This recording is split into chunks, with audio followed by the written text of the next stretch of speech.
Are we in the show now? Can you hear me? We are in the show, man. I can hear you. Can Okay. you hear me? Are we in the show, man? Yeah, I can hear you. Hang on one second. We are in the show, man. Yeah, probably take YouTube off or whatever. No, I got it. What's going on, brother? Just sitting here, man.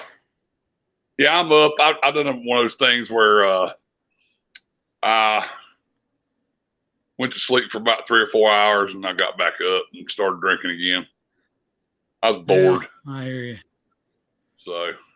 So you're not on your sabbatical, huh? No, not yet. That's good. I ain't doing a sabbatical. Well, hey, man. Jingle bells, Santa Claus, Rudolph laid a damn egg. And I don't know. You got anything else to add to that? I have no fucking clue. Hang on. Just trying to be Christmas. I was going to tell you. Man. No, I was going to tell you. You said something about me hating calling you Leroy. Dude, that don't bother me. Oh, and that's that moniker. I was just getting frustrated trying to figure out how to get on this damn channel. I finally figured out how to do it now. I got to do it on my phone. For some reason, my microphone will not work on this application on the laptop. I'd rather do it on laptop, but screw it. I figured it out. I figured it out on the phone. Well, so you probably now I know how to do it now. And but like this past time, I was looking all over for that for the link. And then after you told me which video to click on, that's where I found the link. So now I know which video. I don't know why YouTube does that. You got to go to live or something. I don't know. Well, no, I figured that out. That's probably something too, but. Well, see, I went to live the first time. And it didn't bring up nothing. I was like, well, damn it, I keep finding that link for StreamYard. And then I just didn't go to the one when you said this thing out, man. That's old. It's all good. Well, now I think I know how to do it now. I think I know how to do it now. We're a bunch of old country bumpkins, man. You know. So North I think I know what to do with it. Find out the internet, you know what I'm saying? Yeah. It's all good. But no, you probably come across your video and your audio probably comes across a lot better than mine because I'm just using my you're choppy. You're choppy. Like your video is really choppy. That's what it is. The audio is fine. Yeah, well. That's where I've noticed. Chop suey, baby. I'm really bad about leaning my head to the right for some damn reason.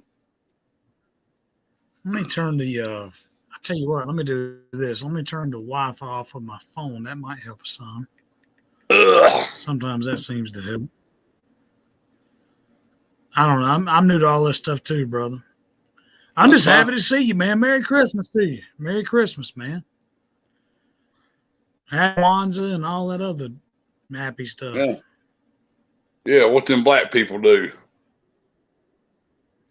Kwanzaa, and then you got what's it Hanukkah. You got there's all kinds of religious holidays right around this time of year.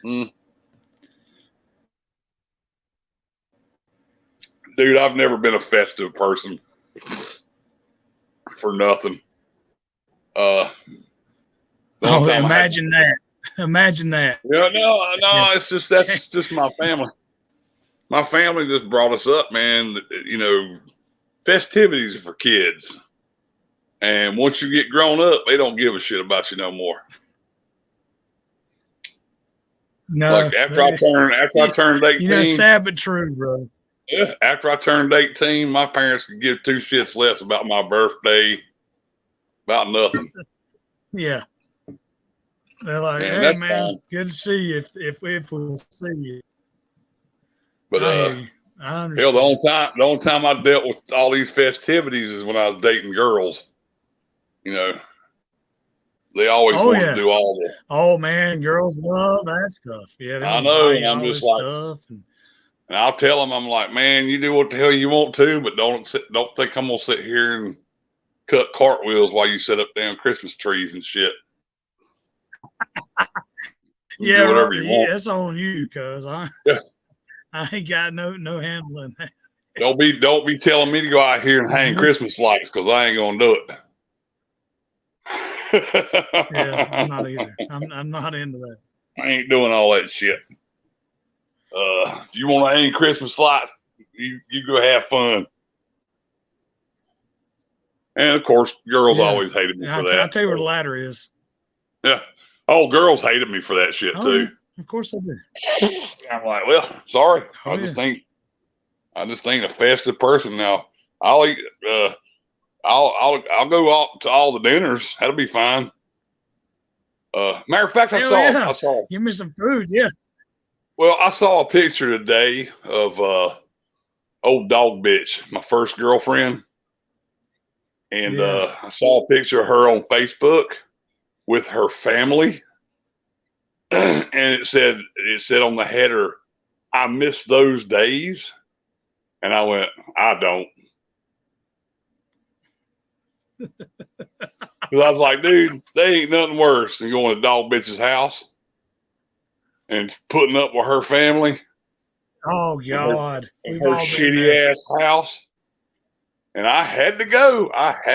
Because she'd fucking hate my guts if I didn't go. Oh my God.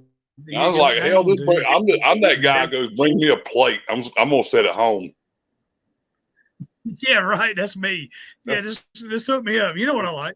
Some ham, deviled eggs, whatever. I love deviled eggs, boys. That's another thing I love about festive times of the year. I'll eat a goddamn fucking whole box of fucking deviled eggs. Ham and mac and cheese and stuffing. That's my favorites. That's all my faves right there. Stuffing. I love trying to make some stuff, man. It didn't turn out so good. I eat stuffing. I don't give a damn when it comes. If it's fucking in July, I'll eat it. I don't give a shit. I love that shit. Yeah. She just saw some stuff, but like in spoonfuls to make it, and it would come out, where you could cut it and actually serve up a square of it. Oh, well, that's the way I tasted pretty good.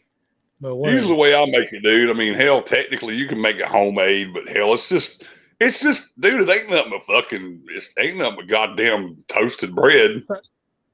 I mean, and seasoning. Box of bread from it. Yeah. Right. Yeah, I'm just like, fuck, just buy a box of stovetop, and put some love in it, and hell, it'll be just fine. Yeah, don't make it complicated. That's. I've had homemade versions, and it's pretty much kind of the same. Yeah, it all tastes the same, right? Definitely comes out the same. Yeah, some people, like my mom used to put fucking. She put what was it? Oh fuck! The shit that comes out of turkey, that little pack of shit. What is the livers? The giblets and necks and all that giblets, shit. Yeah, the giblets. Yeah. The livers is that I wasn't crazy about the liver chunks in there. I'm not into livers. I love giblets or gizzards, but I don't like livers. Yeah. We talked about that before. But it's like, dude, I'm not a fan. I'm not a fan of liver in my stuffing, and I'm not a fan of celery. For the 100th time, celery's kind of. Yeah, I know it's kind of rough. Well, for the 100th time, dude, there's two things I cannot stand. It's green peppers and it's fucking celery. And I know a dude that puts green pepper in his fucking coleslaw. I'm like, man, you're fucking stupid. No. You're ruining coleslaw. Come on. No shit. Yeah, I'm not really a big. I'm not a big fan of people that put shredded carrots in their slaw either. Now I'll eat it. Yeah, I'm just not a fan of cabbage. I'll eat it too. Yeah. I like carrots, but I don't particularly like shredded up in my slaw. But not in coleslaw. You have talked about the whole green pepper and celery thing at Lent, and liver as far as that goes. I think we've spoke about all that, and well, it tastes like dog food. It tastes like dog food, man. I mean, it's like I don't hate celery, but I don't really go buy it. You know what I'm saying? Mm-mm. But I don't. I hate celery. I don't want any cold. I can't stand it. And I cannot. Green peppers to me, dude, it's like garlic to a vampire. I do not like green peppers. I don't know what it is. And I've had this conversation. I've had that conversation with many people. They'll go, well, so you like orange, red, and yellow peppers? I'm like, yeah, they're sweet. They're not bitter like a green pepper. They got a different taste. Yeah. But these rednecks, these fucking rednecks go, they're all the same. No, they're not. They're not the same. No, they're not. No, they're not.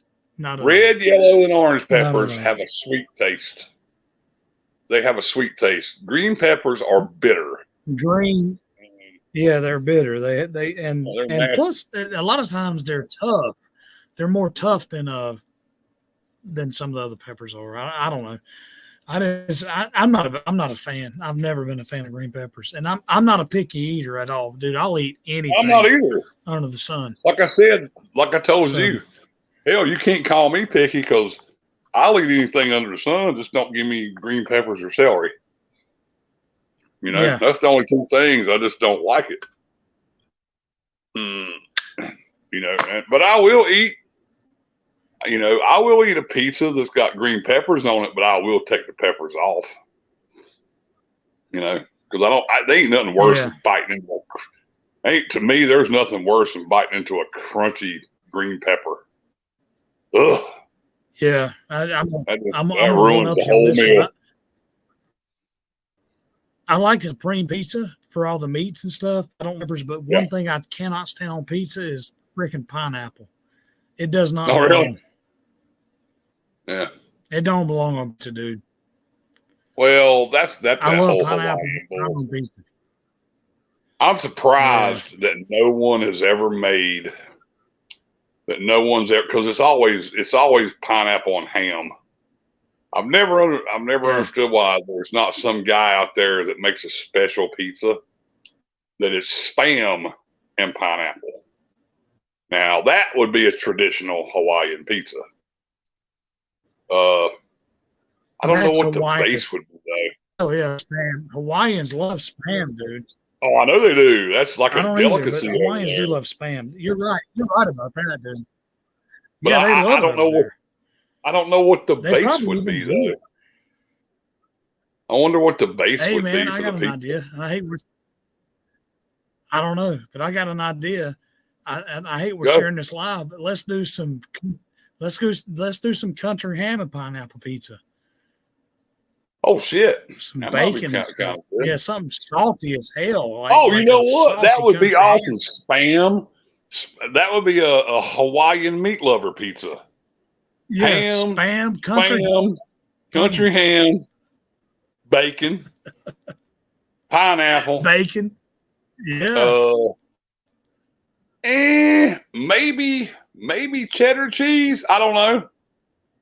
I don't know, man. But what would the base be though? I ain't gonna say ranch. I think ranch would be kind of gross. Nah, it'd be tomato. It'd have to be some kind of tomato sauce. Really? I think maybe. I don't. Hey man, that's something for me to experiment with, dude.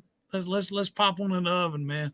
We'll get together. I told you about my buddy brought me a liver mush pizza from Chevy once, right? Oh damn, liver mush, dude! Liver mush. Listen, I told you about my buddy. My buddy brought me a pizza from Chevy. It's a liver mush pizza. Well, the base of that pizza is, and dude, it's delicious. The base of that, well, you know what the base is mustard. Oh yeah, mustard. I eat cheeseburger pizzas with mustard base. So yeah, I'm with you there. Well, anyway, my buddy brought me a liver mush pizza from Shelby, and all it is, they just cut. It's mustard based, and it was They just cut fucking thick bricks like how you eat it for breakfast, and just lay it all around the pizza. And just bake it into it. Bake it into it, and I think it had shredded sharp cheddar cheese, and it was mustard based. And it was fucking delicious, man. Because it had to come from Shelby. Because you actually got me kind of want to try it. Well, hell, you live close to Shelby, world, man. Yeah, that's what I said. I do. You know, they make Max liver mush, but I'm a Niece's guy. But whatever, Max is fine too. Yeah, but I'd rather have Niece's. We're Niece's over there. We eat Niece's. That's what we buy is Niece's. And Max is the one. Well, Max is the one that puts on all that shit in Shelby. They have that liver mush expo and all that shit. Or whatever. Yeah. So, but anyways, that liver mush pizza was good, man. I liked it. Because I was like, "What the fuck is that, dude?" He's like, "It's a liver mush pizza, man." I said, "He's like, try it out." I was like, "God damn, that shit's good as hell." It sounds good, dude. You got me interested. Well, shit, like I said, you live close to Shelby more than I do. There's got to be somebody in Shelby that still serves one. You know what? He still lives in Shelby, or he moved back to Shelby. I'll ask him if there's a place up there that still serves them. And I'll tell you the name of it. There's got to be somebody. I think I know what buddy you're even talking about. I think we've talked about him before. Eric? No, it's Eric. I don't think we ever talked about him. Okay. Maybe somebody different, but yeah, you had a buddy from Shelby that. Well, I had several buddies from Shelby, but Eric's the one that moved to Nashville and Charlotte, and you know he's been all over everywhere. But anyway, he finally moved back to Shelby. That's his hometown, I think, and he's back in Shelby now. I have to remember to ask him next time I talk to him if they still make liver mush pizza up there. The more I think about it, the more I wonder why in the world does not some restaurants incorporate liver mush in their pizza, like any of these, like mom and pops. Why are they not? You know, like the whole shrimp and grits thing. You know, we've been eating grits since we were born. It all of a sudden became a thing, you know, like shrimp and grits or whatever. But why is liver mush not incorporated into a lot of this stuff? That's kind of weird. Hell, why ain't there shrimp and grit pizza? Hey, man, there you go. Hell, I'd eat it. I'd try it at least. I think I told you. I finally got some shrimp and grits from Fats, and Fats makes a pretty good shrimp and grits. When I lived in Charleston, I wish to God I'd tried them out because that's supposedly their staple food down there. But when I lived there, I never bought none. I should have bought some. I just never thought to eat shrimp and grits. I don't know. But now, you know. Well, we grew up on grits, so we didn't need the shrimp part of it. It was just always grits for me and you. I'm pretty sure. Well, it's good. I know that if they make it correctly and fresh, that's some good ass eating, man. No, it's good. I ain't saying that. Yeah, I love shrimp and I love grits. I just got to be in the mood for it. I guess I'm not real happy about the fact of how they kind of for down here. Oh well, you have to have shrimp and grits. You just can't have grits by themselves. You know, it's almost like a package deal with grits, dude. I went through a spell. I grew up with them too, but I went through a spell there back when I lived at the old house. And my fucking friends, my bandmates, all of them hated me. I'd get on one of them drunk rants. It'd be like 2 a.m. I'd be like, God damn, I want some grits and I want some liver mush. And I'm like, God damn it. And there's one place in Lincoln that serves both at 2 a.m. And we'd go, I'd be like, take me to the goddamn Mutsies. And they hated me for that shit, dude. Because half the time I get us kicked out. But oh yeah, I wanted my goddamn grits. Yeah, right. I wanted my goddamn grits and liver mush. That's another thing I love is liver mush and grits. No way F2B James is not getting you kicked out of a damn Waffle House or a breakfast spot at 3 o'clock in the morning. That's a guaranteed. Don't even. It was normal. Well, it was. I wouldn't say a guarantee, but it was normal. I would say it's a guarantee. I can't believe I've if never. I was a betting man, I think I'd put my chips on red. I can't believe I've never been banned from somewhere. Because when I walk into most places, they're like, "Oh God, here he comes." They're like, "Oh God, here he comes again." Motherfucker. Yeah. And I'll be like, "I'll be nice, guys. I'll be nice. I just want my food." Yeah. But no, I never got kicked out. Well, I have been kicked out for being crazy violent, but that wasn't a normal thing. It was usually for doing something stupid. Oh no, really not. Right? Yeah. That's usually why none of us have ever been kicked out of any establishments around here in the music scene. No. Hey, I'll tell you something funny. I don't know. I'm pretty sure I never told you this one. One time we played Ground Zero one night, right? And it was me. It was pretty much the whole band. We had about 10 people in my van. And we came back from the show. It was about 3, 4 in the morning. And we stopped at the first Waffle House we found. And we all go in there. We're all just loud as hell, drunk. I'm drunk anyway. Everybody else is whatever. I'm just being loud and I want this, and this, and this. I usually order like half the menu. And, dude, there's about at least 10 people in the party. And I don't know what the fuck happened, but everybody just walked out on me and left me sitting there by myself. And I went, and the woman brings me a bill for like a goddamn $100 and something. And I went, well, where the hell did everybody go? Yeah, I was like, where the hell did everybody go? And I just get up and I go, hang on a second. I go out here and get the money from these sons of bitches that run off on me. And the woman goes, nuh-uh, you ain't going nowhere. And I was like, oh, hell no. I was like, I'm going out here and getting money. And I had no intentions of stiffing the bill. No intentions. Because I was like, where the hell did everybody go? Yeah, of course not, right? So I get to the van and fucking somebody in the van done had the van running. And they go, get in, get in. Yeah. And I was like, imagine that. Hey, that wasn't me, dude. That wasn't me. And I was like, they got my van number, right? You bunch of assholes. Oh my God. Yeah, we stiffed them for like over 100.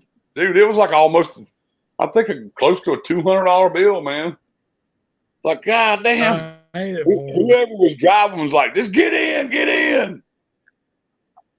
Like, okay. Yeah, I can imagine who was driving. Yeah, yes, he did the okie doke. Okay. Well, I was drunk, so I wasn't paying no attention, but I had no intentions of stiffing them on that bill. No intentions. Because I really meant to go out there and collect money to pay that bill. And yeah, they just got me pumped up, and I was drunk, so they pumped me up, and I just kind of dove in the van. It was like, okay. And while we was going down 85, I'm like, you motherfuckers, man, they got our fucking tag number. You wait to get pulled over and busted. I guess. Well, I know we never stopped there again. I told him, dude, I've been kicked out of at least 5 Waffle Houses, at least. But shit. Hey, you ain't got no street cred around here if you ain't been kicked out of at least 2. I guess. You know what I'm saying? I mean, two is like the, you know, like the level, and then up it goes up from there. Dude, we played a show in Gastonia one time and came back from a show in Gastonia. It was about 2 a.m. And I had this goddamn, I was like, what, 32 years old, 33. I had this fucking hot ass girlfriend at the time. And she was drunk as hell. This time I wasn't drunk. I just had a decent buzz, but she was drunk as fuck. And dude, the Waffle House in Gastonia, like I said, we came after a show, and she was just fucking, she was pulling her ass out and showing people her ass in the Waffle House, and the place was packed. And there was a cop there. And we had we had a van load of people. Like there was probably about 7, 8 people in my van. And I'm telling the girl, I was like, woman, God damn it, stop fucking around. There's a cop standing right over there. You know? And she's just like, bah, bah, bah, just all rednecky drunk. And like, all right, then, go for it. Go for it. And she was like 22 years old, 21. And dude, the cop finally grabbed her, and we're all sitting out there going, I fucking told you. And I told the cop, I said, look, I told the cop, I said, look, man, I'll take care of her. I'll get her out of here. I'll get her, you know, home or whatever. And he just goes, but he did write her a ticket. He wrote her a ticket. So she had to appear in court. Okay. Good Lord, over a Waffle House drunk night. Good God. Yeah. And here's what's so funny.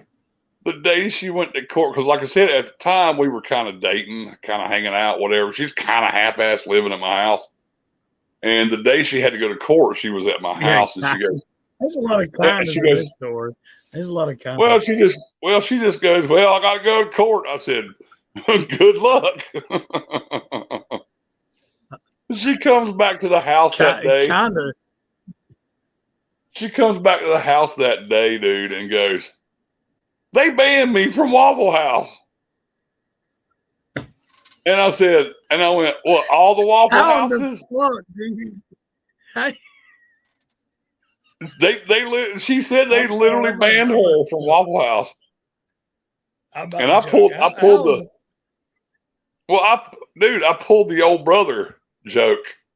Are you banned from all the Waffle Houses? Yeah, the Woolworths. So just the one. Just the one. And it was so funny, man. Oh my God. She had to pay, I think she had to pay like $100 for the fine. It was something like indecent exposure or something. I don't know what it was. What the ticket was for. How do you get banned from every Waffle House, dude? I mean, that's like some next level shit. Hey, I ain't been banned from the one in Lincoln. I ain't been banned from any, but how do you get banned from all of them? Matter of fact, I told all my buddies when Waffle House moved here,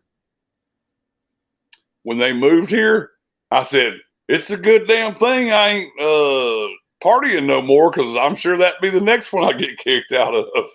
Yeah, right. That was so funny. What was that girl? Her name was Sarah. Like I said, she was just drunk as shit. Get banned from the Woolworths. She was drunk as fuck, dude, and she was just she was being crazy. And I was like, dude, you gotta settle down, man. There's a cop right over there. She's like, I don't give a shit. That's funny. That's next level funny shit. It's just funny having to go to court over getting kicked out of Waffle House. It's the same way I felt when I got had to go to court for pissing at the fucking bus station in Charlotte. Yeah, that's a bunch of bullshit. I felt like a dick the whole time I was in there. I was like, oh my God. I got put in handcuffs for pissing in the fucking yard somewhere. Yeah, what, like 4 o'clock in the morning? It's like 3 or 4. I don't even know how the hell I got home, dude, to tell you the truth. Yeah, I think I took a taxi cab.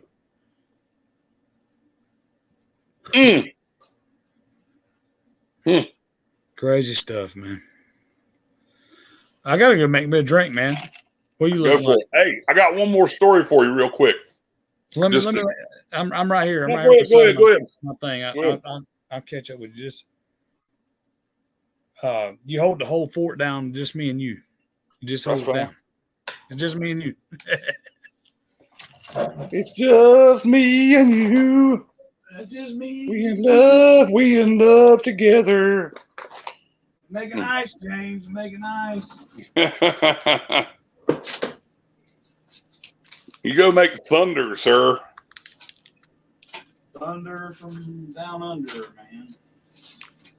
man. Shit box. Oh.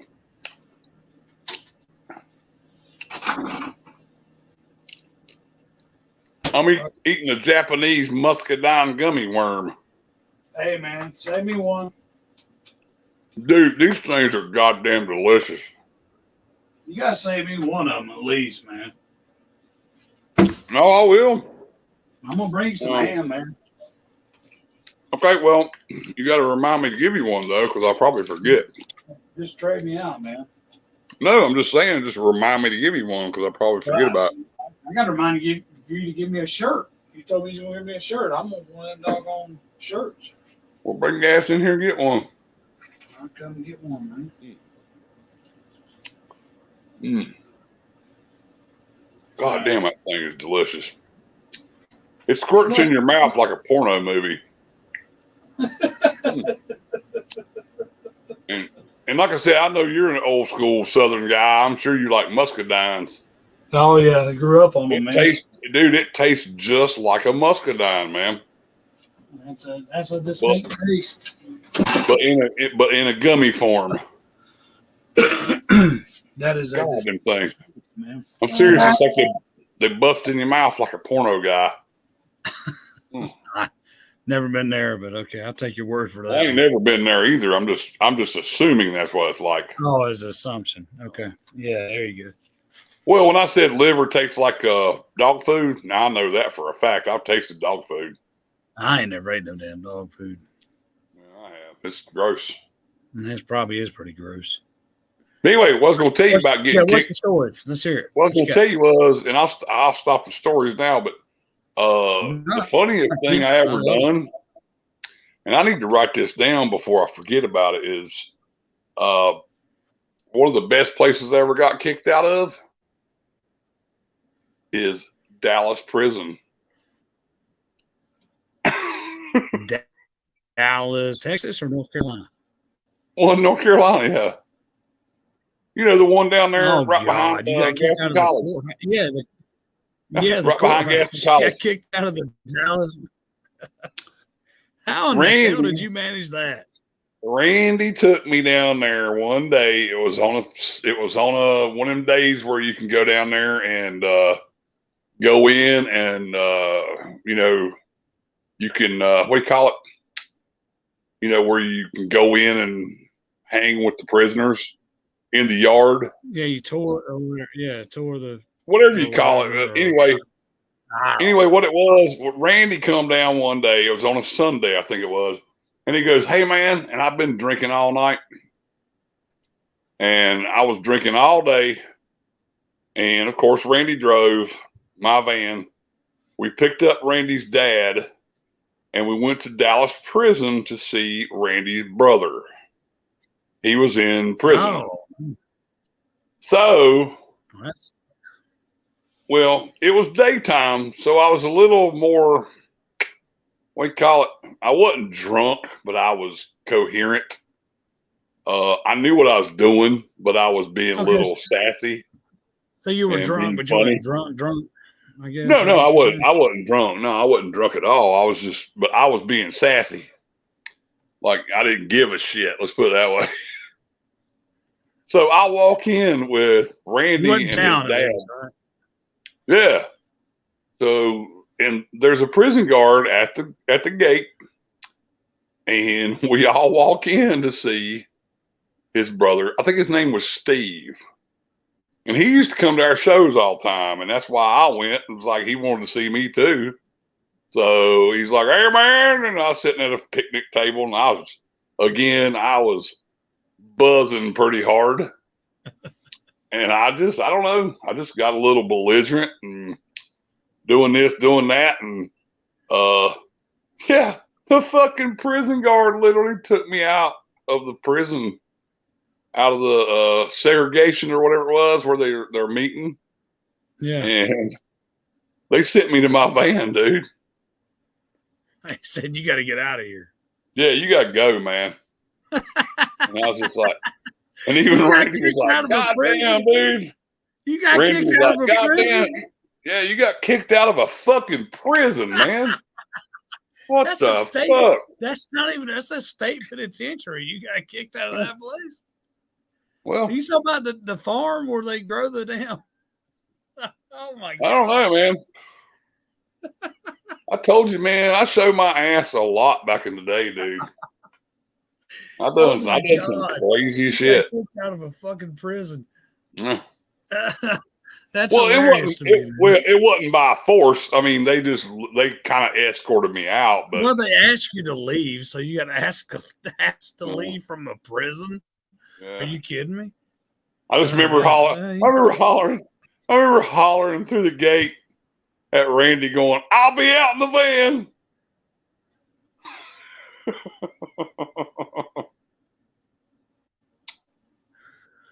Holy fuck, dude. Oh my God. Good times, man. That sounds like it. No, I'm just trying to think. There ain't been too many times I've been like literally forced out of somewhere. I have been asked to leave a million places. I've been escorted several times, but the only one I can remember that I think of is that time we played in Hickory at the old Rumors place. I told you that already, where they fucking literally, the bouncers literally come on stage and grab me by my arms on both sides. And I'm like, "What the fuck you gonna do, motherfucker?" And I was like, "What you gonna do?" The whole time they were dragging me through the back door to get me out of the club. And I just remember looking back at Randy going, "Dude, pack my gear, man." I'm like, it sounds like you got two options. Randy was either like what's up? He was a fucking instigator, is what he was. He loved watching me get in trouble. That's what I'm saying. He loved it. He loved that. It was either he was a surplus, but he had you back in the long run by getting your stuff, and making sure all your stuff. I think sometimes, you know what I'm saying? So I think really just, and not to sound like a egotistical, I really do think Randy kind of lived through me, because Randy, he's one of those guys, man. He's an instigator, and also what's that I called my dad a long time ago? He's what's the word? They want to do bad things, but they don't want nobody to know they're doing bad things. Fuck, I can't think of the word right now. No, I'm not. I kind of understand what you're getting at, but I don't understand. Follow the word. Well, Randy was that kind of guy.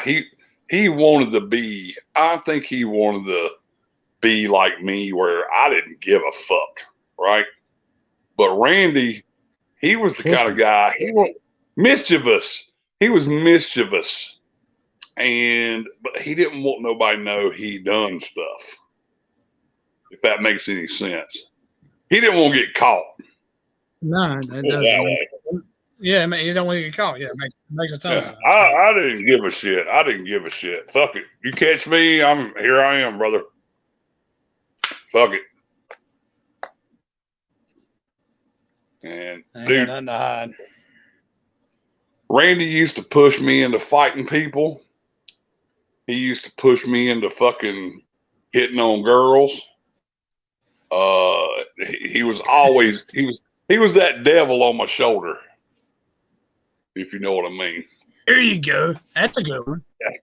Yeah, there you go. Yeah. He was a devil on your shoulder. He was the devil on my shoulder, man. And that's when I told you that's one of the reasons. Right there, yeah. Well, that's one of the reasons I told you that, you know, once we finally parted ways, he told one of my friends that he was tired of babysitting me.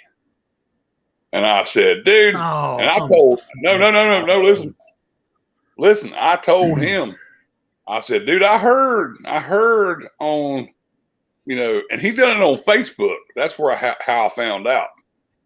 And I told him, I said, motherfucker, I never asked you to babysit me. I said, you were the motherfucker always pushing me to do stuff.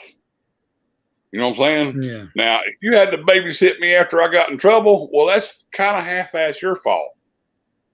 You know?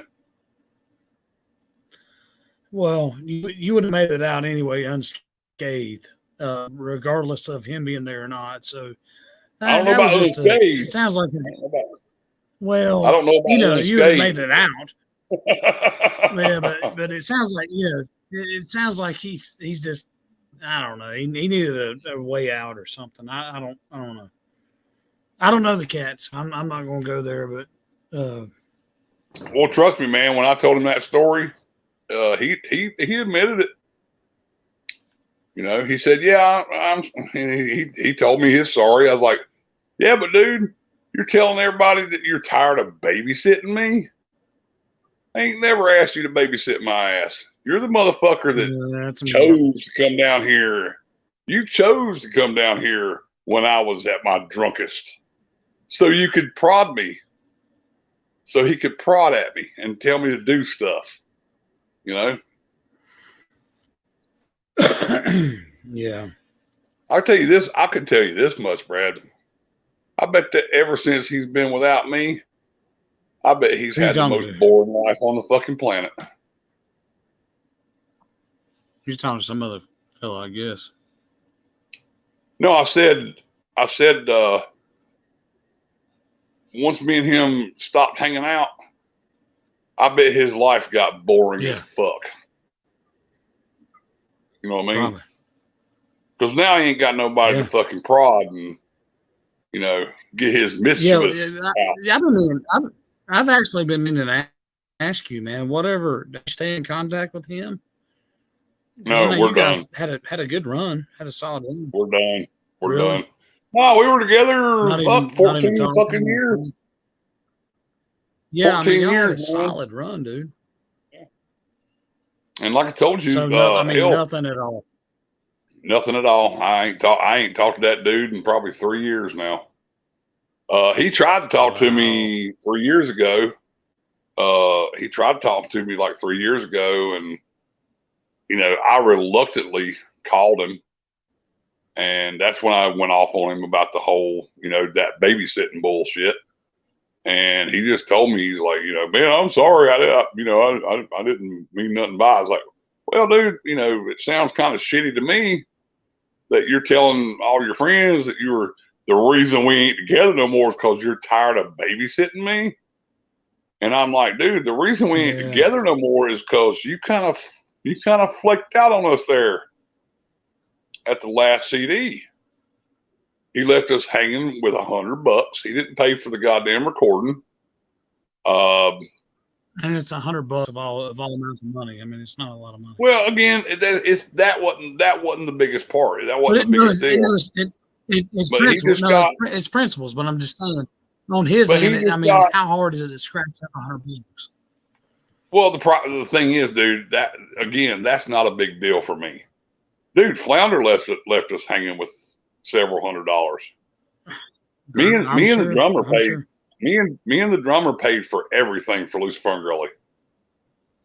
We paid for everything.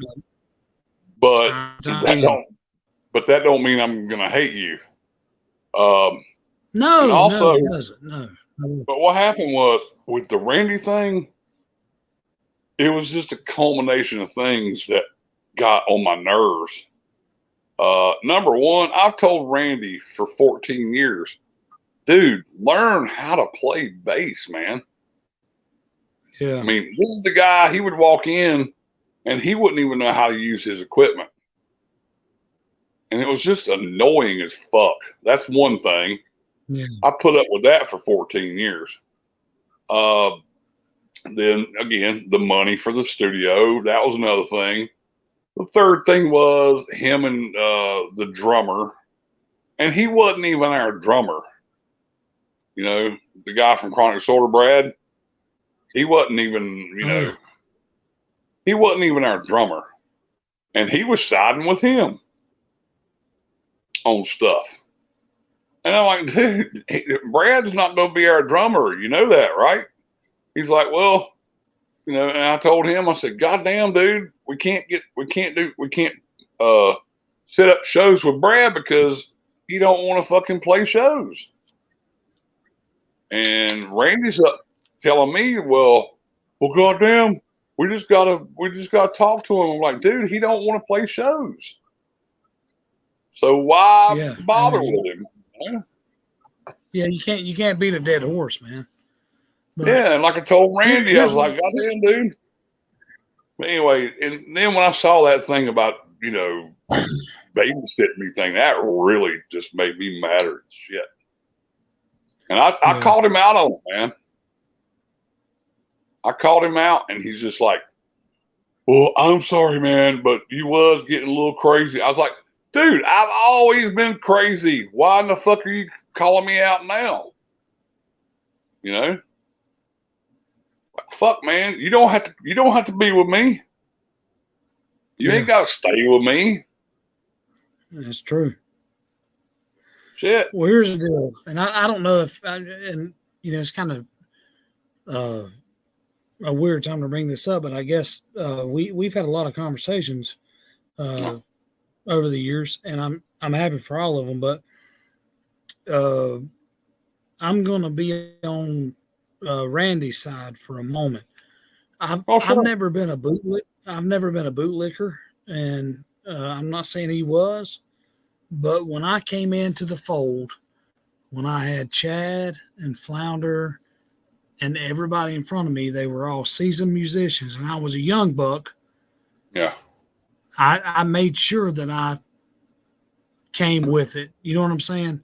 And I don't know if Randy maybe didn't think that way. I don't know. Another guy. But if I was in his shoes, it would be totally different, man. I mean, it would be what it would have been. Just learning and growing as a unit. And I don't know. I don't know where I'm going with this, but I think I know what you're trying to say, man. I think I know what you're trying to say. I was a kid, man, playing with some seasoned guys, dude. And I had to really make a lot of ground really fast. Well, that's the thing, though. But the difference is with you and Randy is, I'm going to tell you, I think I know where you're going with this, is you're trying to say that Randy probably put it with all my shit because he thought that's the only thing he could do is to stay in the band or to keep up. No, I wasn't going that route. That's not what you're saying? I wasn't going that route. Okay. No, I grabbed the bull by the horns, man. I wish he. Okay. I kind of wish he would have grabbed the bull by the horns, and helped you out a little bit. I think. Oh goddamn, dude! Goddamn! Don't get me started on that one. I tried my ass off. I tried my ass off to get his input. I tried my ass off some help to with get his input, man. He wouldn't fucking. He'd just stand there looking like a goddamn deer in headlights every time I'd ask him something. That's every time he'd ask, and that's where I was going with that. Was I tried to be, more than enough versus being less than enough. You know what I'm saying? That's kind of where I was going.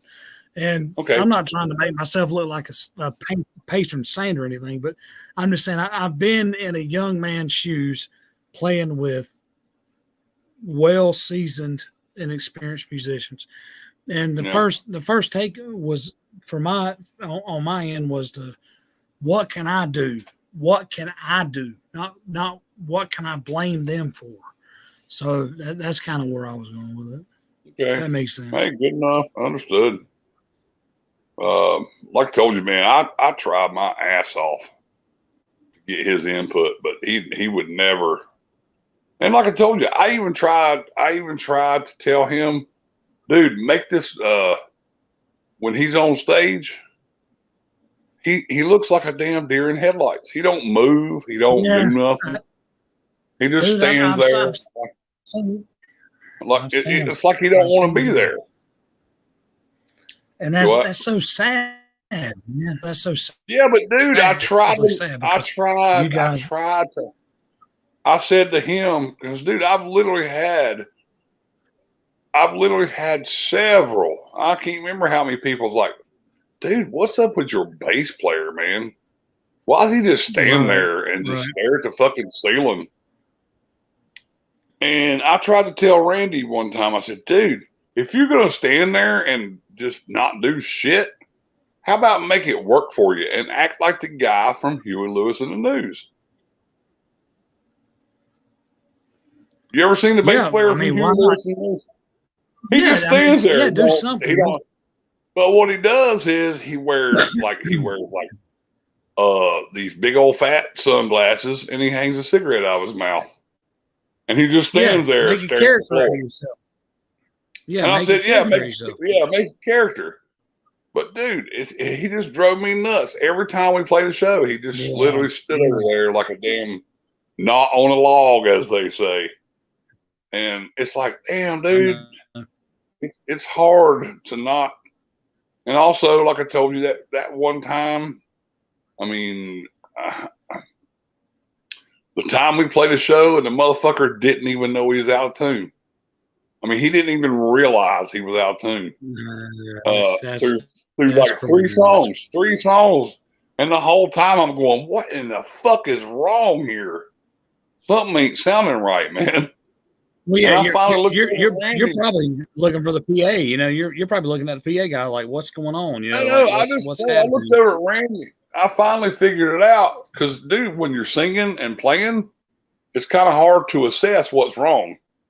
And then by the third song, you got a ton of things. You got two things going on. You're playing two positions. And I looked over at Randy in the middle of a show in front of a crowd. I said, motherfucker, tune your goddamn bass. Like literally just loud as fuck in front of everybody. I mean, it's like tune your goddamn bass, dude. Man, I don't like to diss anybody or anything like that because, again, I don't know the guy, but I know your frustration. So I'm acting on your frustrations, and I think he frustrated you a lot. But he did bring a lot of good stuff, Oh, dude, he shines in the studio. But that's what killed me. He shines in the studio. And I'm like, why are you kicking so much ass in the studio? But when we do shows, it's like you don't give a fuck. I'm like, God damn, dude. Don't give a fuck. And you don't give a fuck to learn how to play better. You don't give a fuck to learn your equipment. Because his equipment stayed at my house 24/7. And I remember there's another that's another point me and you brought up too, is if you're practicing, if your equipment is at somebody else's house, you're not practicing. You're not exactly. You're not. And here's one of the big things was one time I remember it was him and Brandon, the two guys that played on the Want a Flower CD. The drummer. That was Brandon. Anyways, he was actually he did some good stuff. And he did some good stuff. But what I'm saying is, I remember at the time, those two Randy and Brandon both, all they cared about was their cars. They didn't give a fuck about playing in a band, dude. They didn't care. They didn't care. I think all they wanted to do was be able to tell their friends, hey, I play in a band. Or, hey, I play in Fat Tortoise Butcher. Because at that time, we had a name for ourselves. And I really do believe they were just, I really do believe they were just happy to tell people, hey, I'm in Fat Tortoise Butcher. And I'm just like, dude, in other words, they're not musicians. They're more into their cars than anything. And and see, that's where I should have kept. And then I remember the one thing that really made me madder than fuck, dude. I went out and I made like a what was it, about 300 flyers for a show at Tremont or somewhere. That's back when you could hang flyers and hand out flyers. And I I got on the computer. I made this kick-ass flyer for the show, and I gave Randy like 100. I gave the drummer Brandon 100, and I took mine and went to all my normal places like record stores.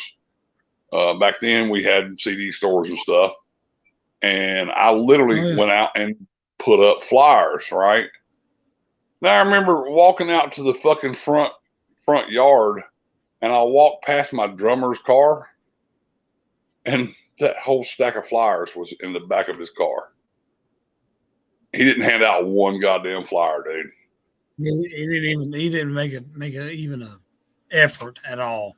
And you know what's funny? You know what I told him? I said, dude, you guys, you two motherfuckers, go down to Gastonia and do this bullshit down there on 74, where they show off their cars and shit. I'm like, dude, there's no better way to meet. Yeah, you could do you could cruise Franklin or Gaffney. Yeah, I know what you're saying. Yeah. And I told them both. I said, dude, there's no better way to meet a girl than handing out fucking flyers to your show. I mean, and I'm like, dude, and I went through all this trouble to make these flyers. And it didn't cost you a dime. Costed me money. Didn't cost you a dime, and you just throw them in the back of your goddamn they're not car. Cheap. Yeah, they're not cheap, and to have them sitting there, that would have. That's where I learned. Well, that's when I learned they don't fucking care, and then they wonder why nobody shows up at shows. Yeah, that's another thing that pisses me off.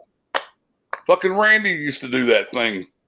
We literally went to what was it, Wilmington?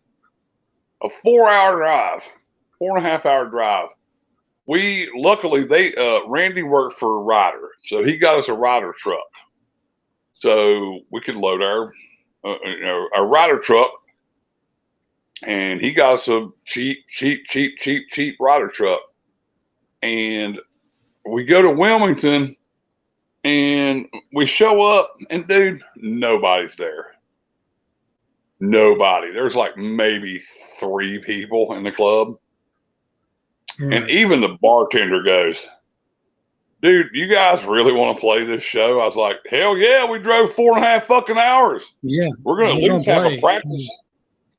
Yeah. We're at least going to blow your PA up a little bit. I said, hell, why not? Yeah. And get ready, motherfucker. We're gonna work you out a little bit. Well, after the show, Randy gets all pissy and whiny because nobody showed up. I said, guess what, Randy? That's the way it goes sometimes. We ain't from here. Nobody knows us here. Right. I said, and that's what I told him. Well, that's what I told him. I was like, dude, you got to put up with that shit once in a while. When you're touring, we ain't playing. And that's what I told Randy about the whole handing out flyer thing. Dude, if nobody knows you're playing, how the fuck do you expect somebody to show up? Right. So what I'm going to emphasize on your point. I'm going to capitalize on it. So, yes, and me and you have been in the same boat. We played all across everywhere we could find a possible show. And me and you both booked it and did all the legwork and all that. But you can't be 6 hours away every time at a club, every time a show happens. But you can be 30 minutes away when you have a local show. Now, 3 people show up for a local show, you might need to start scratching your head. But if you're playing Wilmington 4 hours away, you don't know the bar, you don't know the club, you don't know their draw, you don't know anything about this place. You're showing up. That's really all you can do. And dude, plus,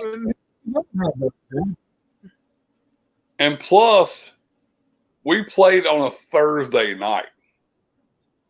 Oh God! So I mean, it's not even a weekend night. That's what I'm saying. And for somebody to have a wrench in their gears about that, man. Dude, I almost pulled his ass out of the truck and beat his ass because he got all fucking just belligerent, and I just told him, I said, dude, you better get used to this shit. That's what happened. You know what? I'm sure you did this.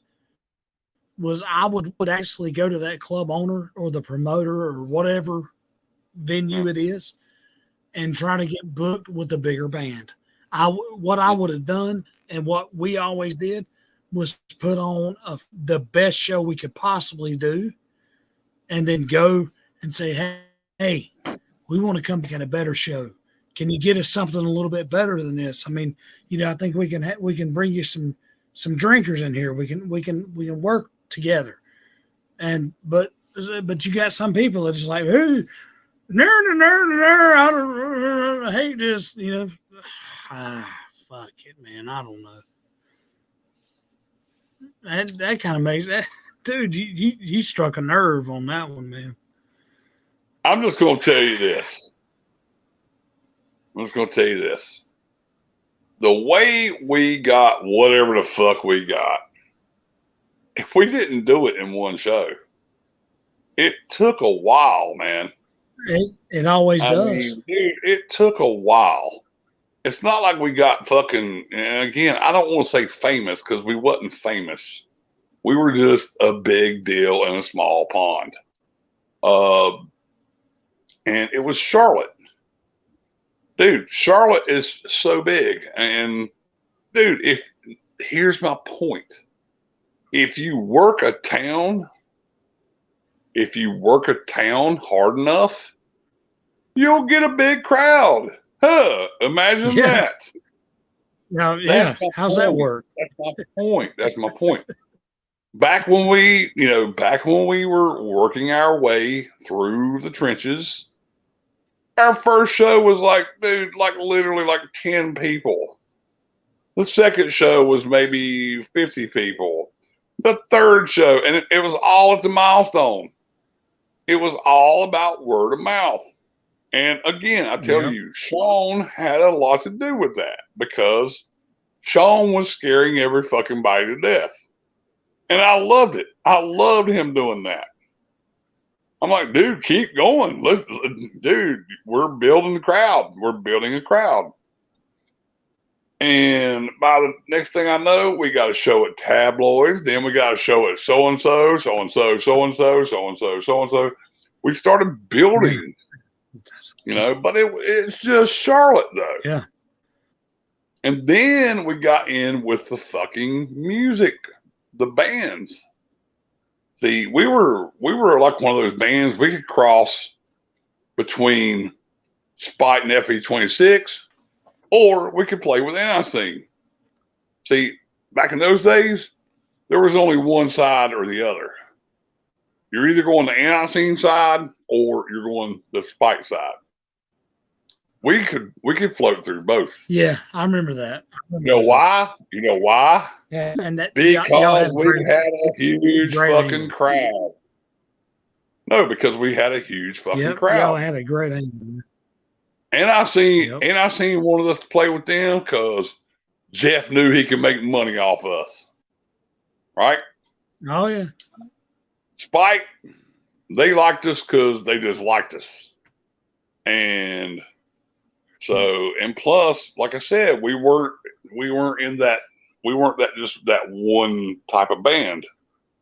But like I told you, dude, if you want to hear, you want to hear humble, the definition of humble. I think I've told you this before. Tell me again. No, seriously. I have literally went back and re-recorded all my VHS tapes to a hard drive. And I had to edit these goddamn shows because they suck. They fucking suck, man. And I tell everybody, dude, I don't know why anybody liked us. Because we fucking sucked. There's a couple. No, seriously, man. There's a couple songs here and there. There's a couple little moments here and there that was kind of cool. But dude, and like I think I told several people. I probably told you this before. Once I throw that, say I take it one Fat Tortoise show, and I've got hundreds of them on VHS. Okay. Mm-hmm. I take one show off of VHS and put it on computer. Then I pull it into a fucking video editing doll. And an hour show turns into a 23-minute show. Wow. You know why? Because I got to cut out all of fucking Sean's bullshit.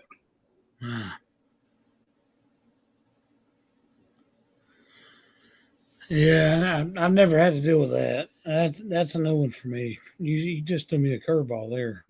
I've never had. Well, I'm just telling you. That's why I was telling you. Is the reason I told you. If I ever do this again, if I ever do this band again, we're walking on stage. Hi, we're Fat Tortoise Butcher. And I'm going to have to come up with some kind of cool saying or something. Like Motorhead. Motorhead comes up and goes, hi, we're Motorhead. We're here to rock. Yeah. Bam. And they just slam into it. Yeah, just boom. Boom into it. Fuck all the antics. Fuck all the goddamn head cutting. Fuck all the goddamn cutting your face open. Fuck all the bullshit. Fuck all the talking. And about the 6th song in, you go, hey, man, we got merchandise. Bam, back into the next song. Yep. That's it, man. And that's where I learned. I remember telling you this story about it's like watching your football games. Remember? It's like watching your football games and figuring out why you suck. like rewatching tapes. Yeah. We used to record everything. Like we watching your tapes. No, yeah, I'm telling you, brother. This conversation. Yeah, watch tapes. I'm just telling you, man. Yeah, if you're really serious, you treat this like the coaches, the football teams. You record yourself, you set up cameras, and you watch. And it's not because you're egotistical or you got some kind of big head, but you're just trying to improve. And that's all we ever wanted to do was just improve. And we did that. I mean, I tend to think we did that, but no, I'm just telling you, man, that's after sitting and watching Fat Tortoise shows from day one until whenever, like just hours and hours and hours and hours of Fat Tortoise. And dude, I've done it too. When I took over vocals, I've done the same thing. I just stand there and just talk and just right? Dude, crowd don't want to hear that shit. They want to hear you fucking play music. So that's my point, man. Yeah, if I ever do a show again, it's gonna be we in, we out, we gone. That's the way to do it. That's something I read a million times. Leave the crowd wanting more. You know what I'm saying? Yeah. Just go in there, fucking slam out your goddamn songs, and leave them wanting more. Yeah. Who in the fuck was guys? Fuck all that goddamn talking, and because we used to do all kind of crazy shit. We used to do all this crazy stuff. In our offense, or our defense, I should say, James, we came up in a town that needed to have a scene that didn't have a scene. So we were steadily, it did have a scene, but the scene died. And so we were steadily reaching out, trying to find new scenes. And I think you kind of got caught up in that too. So I'm not trying to say like, oh, it wasn't my fault or I didn't do anything right. But what I'm trying to say is that now that we're older, there's other ways to, kind of get things done. Just, dude, win them over with the songs, dude. Win them over with the songs, and that's it. Yeah. I ain't Marilyn Manson. I can't just stand up there and cut myself. Oh, God, no. Who would want to? Every fucking night. I can't stand up there and get drunker than shit every night and, break shit and, do crazy stuff. And not to mention nowadays, nobody cares about bands like that no more. No, I don't. Back in the old days, I tried to be controversial. That was the whole thing with me. I wanted to be a controversial band. Sure. I wanted fucking people, and I've got all the accolades in magazines, newspapers, all kinds of shit in there, man, that everybody's like, man, these motherfuckers is fucking crazy. Okay, that's cool, but that ain't gonna get us nowhere. No, it's not. And it's definitely not now. I mean, So yeah. No, it's all, I'm with you. It's all, and it's about digital marketing at best. But even that is kind of questionable. So but I totally agree with you. First things first is the song, the actual song. Win them over with the song. You couldn't have said that in any language. Win them over with a song. That's all. Well, I will tell you this. With that, again, dude. Even with Sean, dude, we had some good songs. The only problem with Sean was, dude, he never committed to nothing. He just always got on stage and cussed and hollered and cussed and cut himself, and he was just what's the word? He was like a G.G. Allen, dude. He didn't have nothing going for him. He was just he's a fucking joke, dude. And there's so many people nowadays that love G.G. Allen, but they fail to realize that that's kind of a one-trick pony. I mean, thank you. Yeah, I mean, it really is. I'm not saying he's not talented. Hey, look, can you see my picture? Oh, yeah, I can see. Yeah, I got a G.G. Allen bobblehead. Nice. Cousin Seabass bought that for me. Nice. But I'm not saying the guy ain't got his chops. No. G.G. Allen to me, dude. I don't understand why he's a fucking legend. I don't understand why he's a legend. He shits on himself. I kind of don't either. Who gives a shit? There's so many other people, like local bands that are regional or national bands that are even worthy of, more status than he had. But do they have to crap themselves to get there? Thank you. That's kind of where I'm going, dude. You don't have to do all the stage antics. You don't have to do all that crazy shit, man. Just fucking play your goddamn songs. Get the fuck off. Win them over with a song. Win them over with a song. You said it best. And like I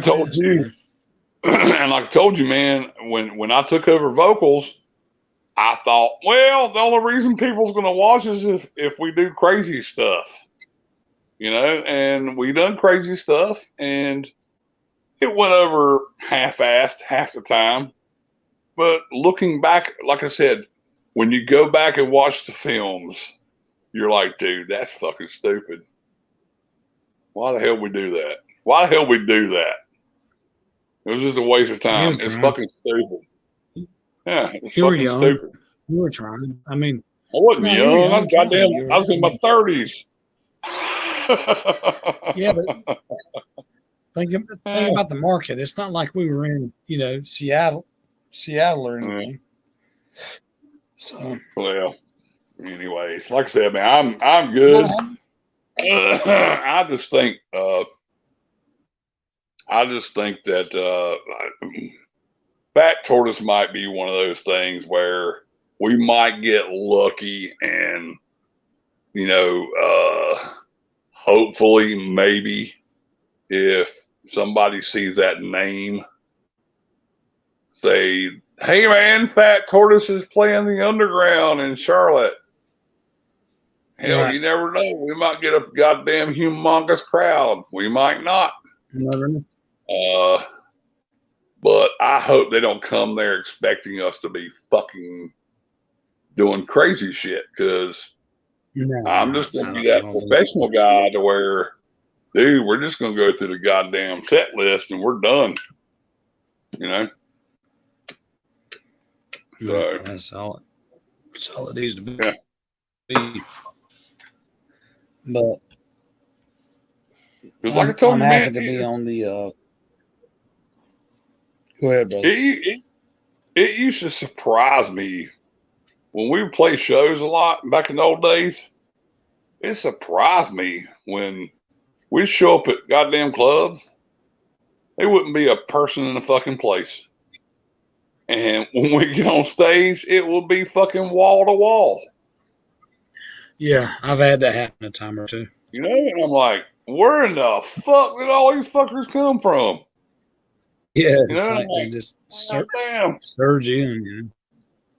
And we were, dude, like I said, the Alamo called us one night, just out of nowhere, and goes, hey, we need a band to play tonight. And I said, really? I was like, okay.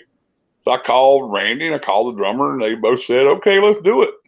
And thank you very much, guys, for being troopers. And they showed up, and we loaded up, and we went to the fucking show. And I'll be damned if the place wasn't half-ass packed. I was like, holy shit, they was there to see us. Yeah. Like, holy crap, dude. Gastonia loved us. Everywhere we played in Gastonia was a fucking almost a full crowd everywhere we played. And I don't know why, but whatever. Same with, Spartanburg, Ground Zero. It was just weird that people showed up.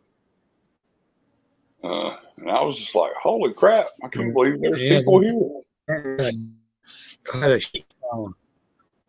at Ground Zero. Sorry, I got the hiccups for some reason. I don't know why. Boo! Yeah, you guys used to pull huge at Ground Zero. Oh hell yeah! Well, that's the reason Mick gave us all the cool shows, and goddamn, Mick gave us all the cool shows. Yeah. But y'all got a huge following there. He fell with us, man. Well, when he moved to that new place, the first new place, he didn't want nothing to do with us no more. Yeah, he fell out of love with us fast. So whatever. Tends to happen. There was we played. You were talking about Ziggy's. We showed up there, and apparently, I'm sorry, I've got the hiccups, man. So that's all right. Be a weird one. But we showed up, and apparently Tool was playing the Greensboro Coliseum. So they passed out flyers for like an after party or something. After show, Golly, bum. Yeah. And we were the opening act. Yeah. Well, we're on stage. We're sound checked. We're all good. And you remember Ziggy's on the right of the stage was the sound, the monitor room or whatever. And they were like, y'all guys just chill out. Just wait for a minute. Next thing you know, they're bringing in these steel barricades. And one of the sound guys said to me, he said, hey, man, we got a line wrapped around the block. So nice. Chill out. We played in front of 1,000+ people as Ziggy's. Nice. Then as LoJack, and it was awesome. One of the best shows. And you know how Ziggy was, you were down at the bottom, but you had these levels of people. So stadium. When you're looking up, it's like a stadium. It was stadium, it was stadium seating.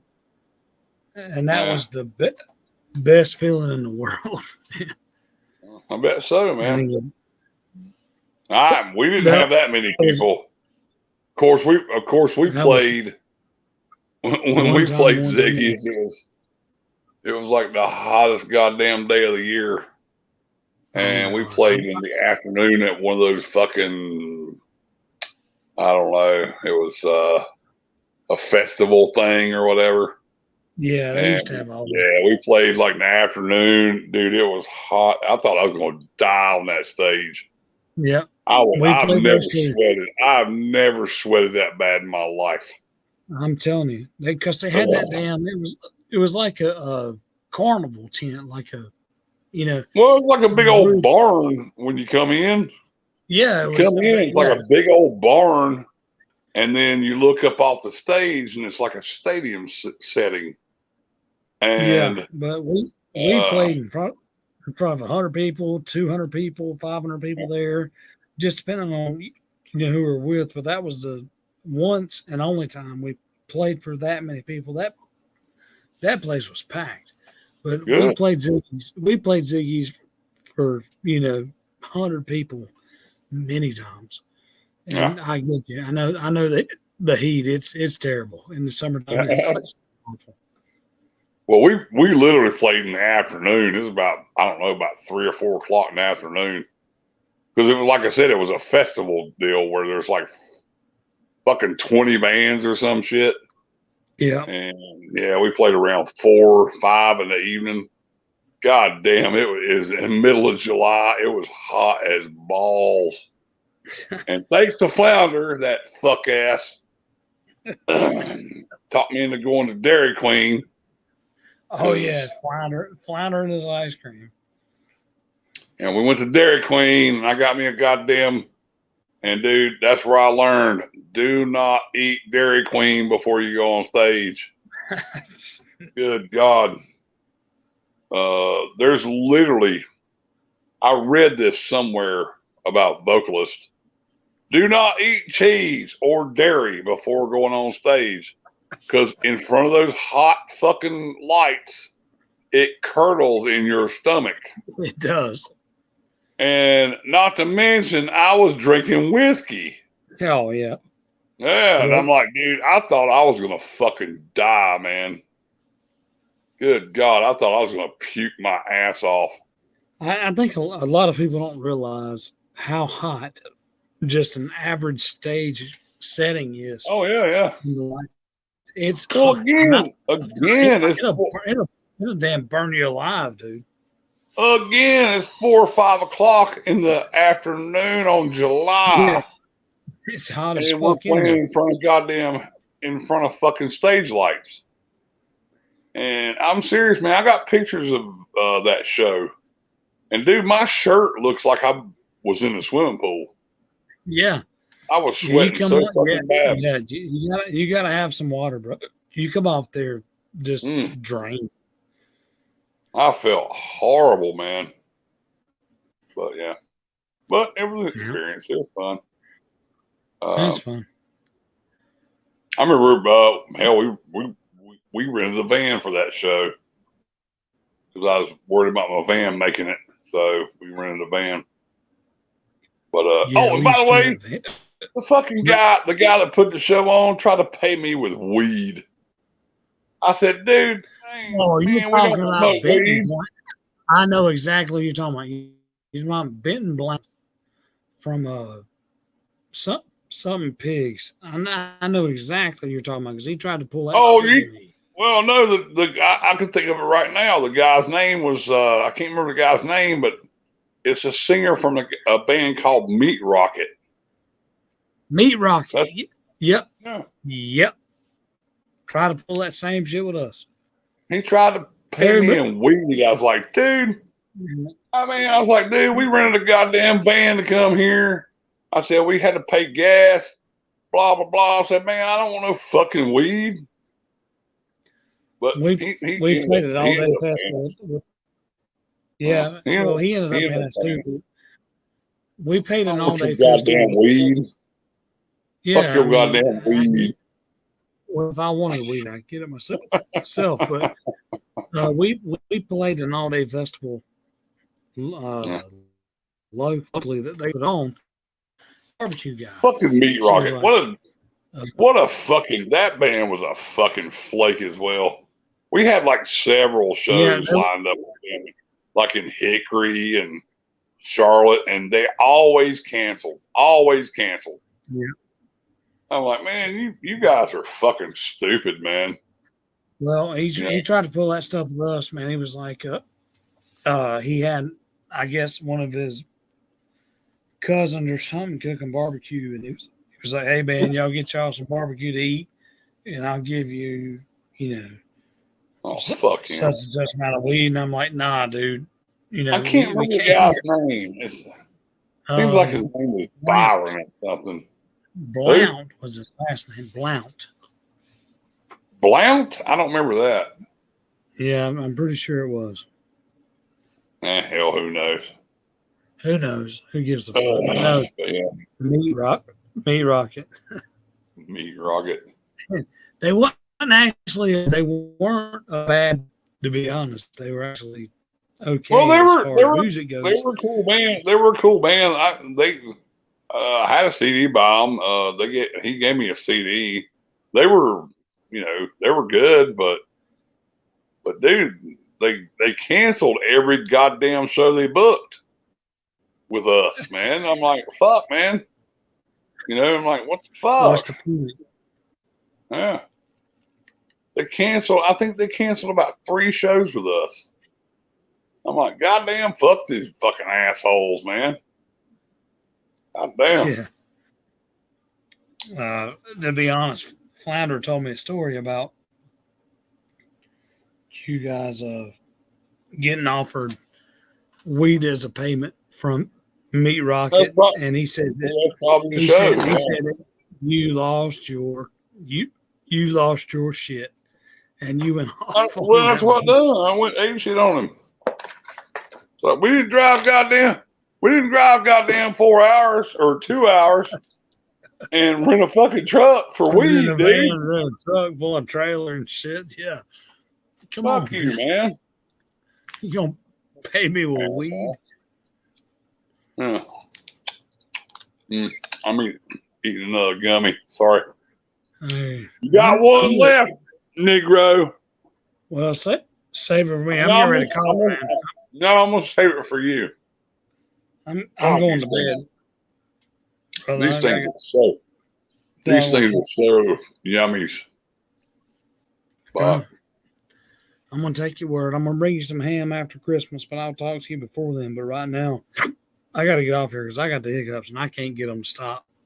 So, hey, boo!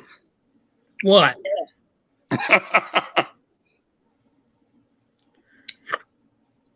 It's a joke. You're supposed to scare them out of you. You didn't scare me, but it's okay. Anyway, I'll talk to you later, man. I'm gonna go to bed. All right, cool enough. All right, brother. Hey, thanks. Hey, oh, see the hiccups. Thanks for joining the live. Did you throw up? No, I ain't gonna throw up. I ain't nowhere near that point. But I'll talk to you more. All right, man. See you. Good night. Love you, brother. Good night. Love you too. Bye. Bye.